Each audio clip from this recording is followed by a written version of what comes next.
Assalamualaikum warahmatullahi wabarakatuh.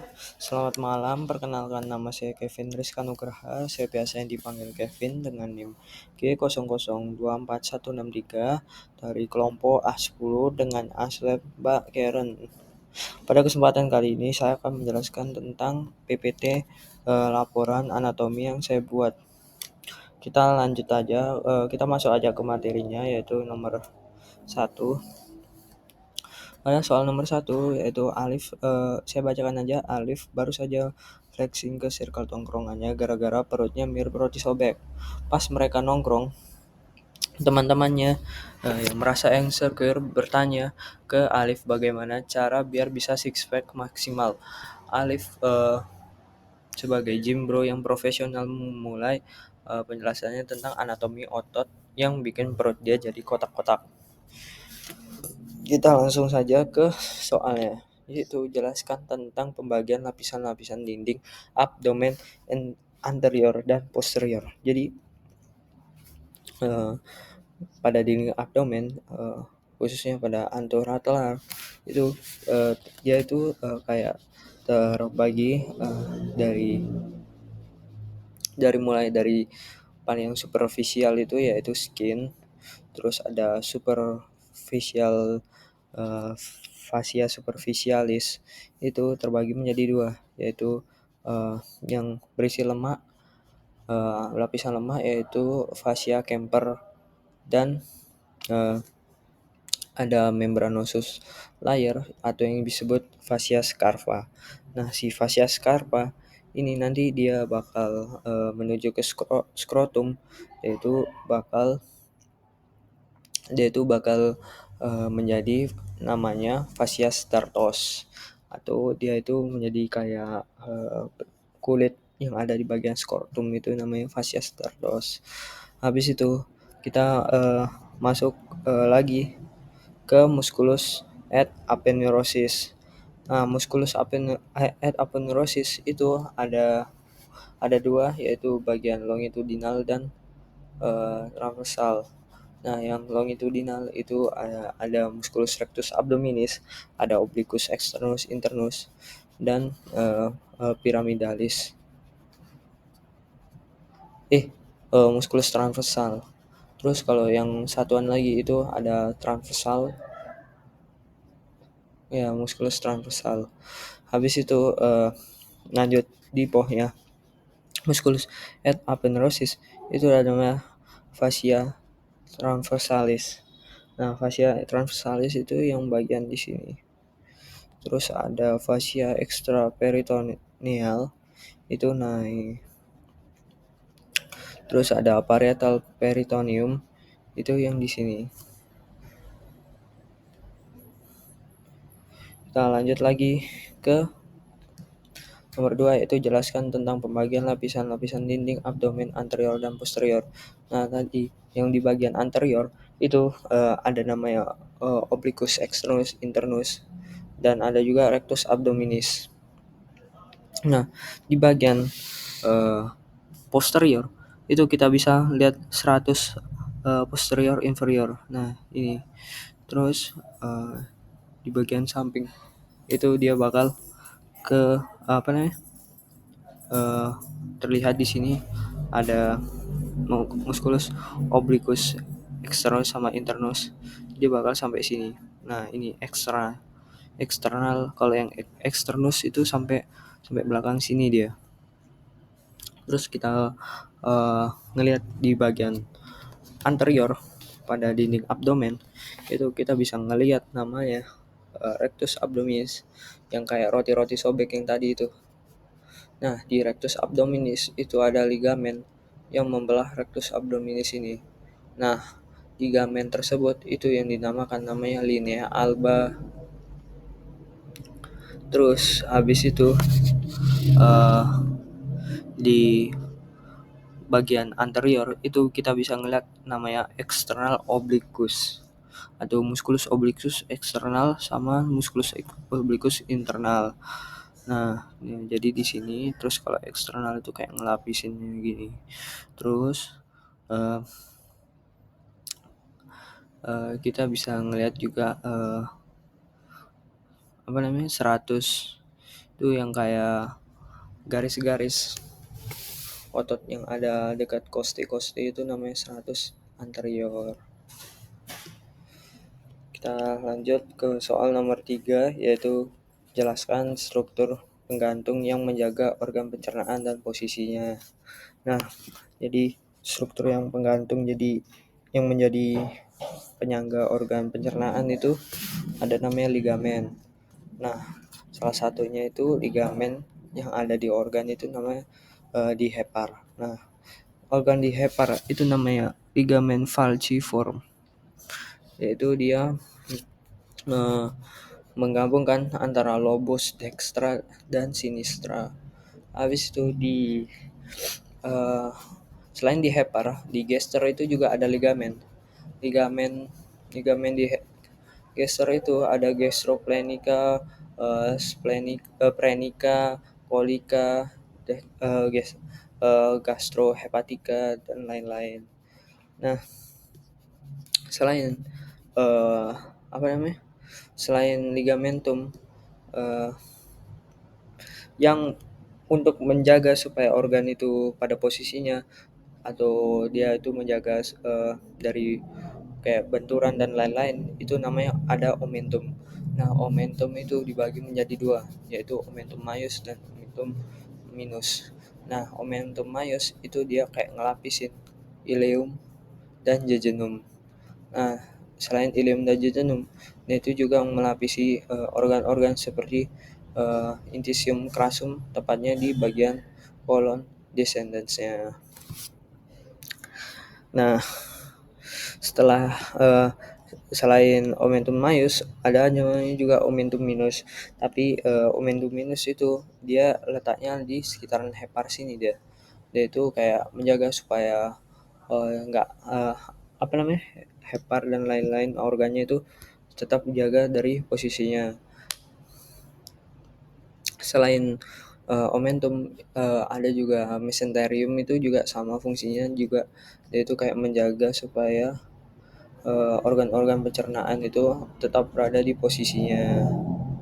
Kita lanjut soal nomor 2. Randy adalah seorang mahasiswa yang sangat gemar menghadiri acara makan bersama, terutama di restoran dengan konsep all you can eat. Namun pada suatu kesempatan Randy merasa tidak nyaman karena cepat merasa kenyang, padahal baru saja memulai makanannya. Hal yang ini membuatnya khawatir dan tidak ada yang tidak normal pada sistem pencernaannya. Sebagai teman yang baik, jelasin ke Randy tentang taklus digestif superior, mulai dari mulut sampai lambung, serta gimana kompensasi sphincter dan gerakan pencernaan saat dia lagi makan rakus di all you can eat. Nah, jadi kita mulai dari yang paling duluan kena makanan, tentunya itu ada libia atau bibir, tepatnya ada di cavitas oris. Nah, ini cavitas oris, nanti makanan itu bakal masuk ke sini. Dia itu bakal bertemu dengan lingua dan palatum. Nah, lingua itu terbagi menjadi dua muskulus di sana. Ada muskulus ya externus dan internus. Kalau musculus internus itu muskulusnya itu ada giglossus, ada hyglossus, sama styloglossus, sama palatoglossus. Nah, 4 muskulus tersebut itu diinervasi sama namanya nervus hypoglossus. Nah, nervus ini yang menginervasi gerakan otot-otot tersebut. Selain otot externus, ada juga selain otot internus, ada juga otot externus, yaitu kayak longitudinal musculus longitudinal lingua, ada transversal lingua, habis itu ada vertikal lingua juga. Itu ada muskulus-muskulusnya juga lah. Terus di bagian atas ini itu ada namanya palatum. Nah, palatum itu terbagi menjadi dua, itu palatum durum dan palatum mole. Nah, palatum durum itu yang keras, sedangkan palatum mole itu yang lembut. Nah, di lingua tadi itu juga dia itu eh, 2/3 anteriornya itu dia itu bakal diinervasi sama nervus eh, nervus facialis. Terus kita lanjut ke esofagus. Nah, esofagus itu dia itu terbagi menjadi 3 pars, yaitu pars cervical, thoracal, dan abdominalis. Nah, selain 3 pars, dia itu ada juga penyempitan, yaitu namanya angusta. Angusta itu terbagi menjadi 3 juga, namanya angusta superior, mediana, dan inferior. Nah, habis itu dari esofagus, dia itu makanan itu bakal dicerna ke gester atau lambung. Nah, di bagian gester sini terdapat bangunan-bangunan yang ada di gester, yaitu seperti kardia. Nah, kardia ini dia bakal berdekatan dengan namanya LS atau lower uh, esophageal sphincter. Nah, di gester itu ada 2 sphincter, namanya lower esophageal sphincter dan uh, colica uh, uh, sphincter, pyloric pyloric sphincter, musculus pyloric sphincter. Tapi di sini namanya itu bukan bukan termasuk apa namanya, bukan termasuk otot, tapi dia itu lebih kayak mekanisme fisiologi gitu loh. Habis itu eh, dia itu fungsinya buat kayak nutup sama buka lambung itu supaya eh, kimus yang ada di lambung itu tidak kembali lagi ke esofagus. Terus ada bangunan yang kayak kubah ini namanya fundus, terus yang paling besar ini namanya body, terus ada pyloric antrum itu yang di sebelah sini, sama pyloric canal, dia itu dibagi dua, pyloric. Terus di sini ada juga sudut. Sudut itu namanya curvatura. Nah, curvatura itu terbagi menjadi dua, yaitu curvatura minor dan curvatura mayor. Nah, minor itu yang di bawahnya kardia nih, dari kardia sampai angular incisura. Nah, terus kalau curvatura mayor itu kayak dari fundus, terus curvatura sampai pyloric canal itu kayak yang paling besarnya itu. Nah, terus gesture ini dia itu juga gerakannya itu kayak peristaltik gitu. Jadi makanan itu dia kan masuk ke esofagus. Nah, cara cerna jadi kimusnya itu dia itu kayak gerakan mendorong gitu loh. Dari mendorong dan mengocok gitu loh. Dia itu dari bawah sini, bagian inferiornya kardia, dia itu bakal kayak pojok sampai ke fundus gini loh, sampai ke fundus, terus diaduk-aduk ntar jadi kimus. Nah, kimusnya nanti bakal disalurkan ke duodenum. Terus kalau dia misalnya makan banyak-banyak terus kenyang gitu, kemungkinan dia itu makanannya itu terlalu cepat gitu loh. Jadi makanan yang dicerna oleh fundus ini nggak maksimal, yang menyebabkan masalah pencernaan, yaitu dia cepat kenyang karena dia makanannya cepat-cepat. Kita lanjut lagi ke soal nomor 3, yaitu Andre adalah seorang mahasiswa tingkat akhir. Dia itu merasa tidak nyaman setelah mengonsumsi makanan cepat saji selama sebulan penuh karena kesibukan menyelesaikan skripsi. Ia sering mengalami perut kembung, rasa tidak nyaman di bagian bawah perut, dan gangguan pada air besar. Dalam obrolan ringan di kampus, Andre mengeluh kepada Anda sebagai teman yang baik. Jelaskan Andre tentang taktus digestivus inferior. Kita lanjut saja ke taktus digestivus inferior. Jadi soal yang pertama yaitu jelaskan tentang perbedaan jejunum dan ileum. Karena saya teman baiknya Andre, saya akan menjelaskan tentang perbedaan jejunum dan ileum. Nah, jejunum itu dia itu vaskularisasinya itu lebih banyak, sedangkan ileum itu vaskularisasinya itu lebih dikit. Terus jejunum ini dia itu warnanya itu lebih ke merah gelap, sedangkan ileum itu lebih ke pink. Habis itu diameter jejunum itu lebih lebih lebih besar 2-4, sedangkan ileum ini lebih sedikit. Nah, terus si jejunum itu, pokoknya jejunum itu kayak lebih-lebih gitu daripada ileum. Kita lanjut lagi, jelaskan struktur bangunan di kolon. Nah, kolon itu terbagi banyak ya di intestine crassum itu. Jadi makanan dari ileum itu bakal dicerna oleh intestine crassum atau usus besar. Nah, kolon yang pertama dilewati yaitu kolon ascendens, terus nanti bakal ke kolon transversal, turun lagi ke kolon descendens, habis itu ke sigmoid kolon, habis itu dia ke rectus, habis itu ke anal jadi feses. Nah, di kolon itu punya bangunan-bangunan penting. Salah satunya yaitu incisura atau cekungan gitu ya.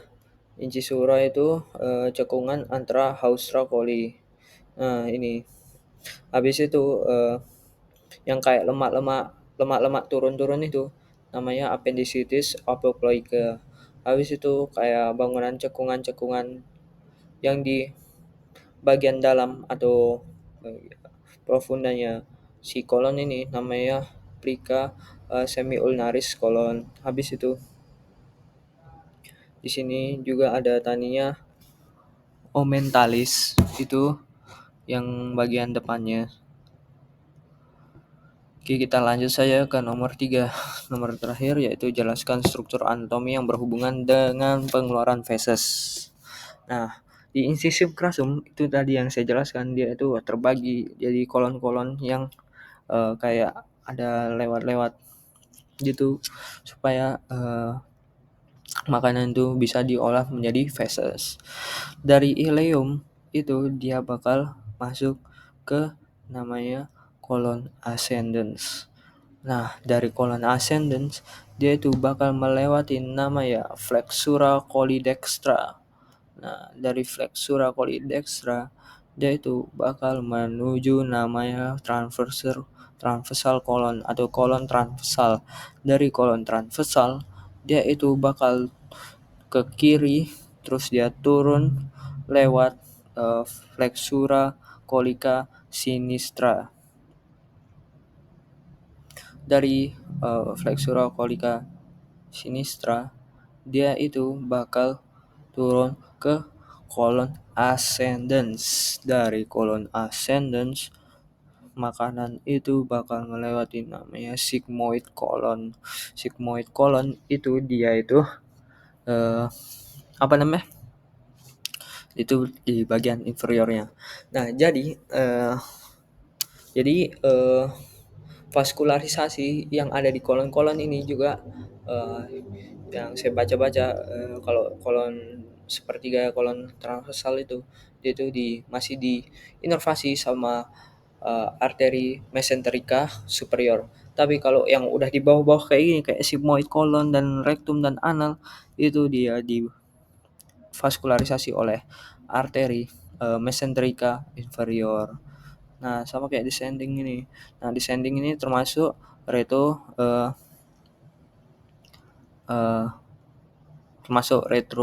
lah pokoknya. Kan ada retro sama apa gitu yang set Parker itu. Nah, dia termasuk set Parker nih. Kolon descendant ini. Sama juga kayak kolon ascendant ini juga termasuk retroperitoneal. Nah, lanjut lagi dari sigmoid kolon dia itu bakal ke rectum. Habis dari rectum dia itu bakal dicerna lagi ke anal menjadi feses. Mungkin sekian dari presentasi saya. Maaf jika ada salah-salah kata atau salah penyebutan. Wassalamualaikum warahmatullahi wabarakatuh.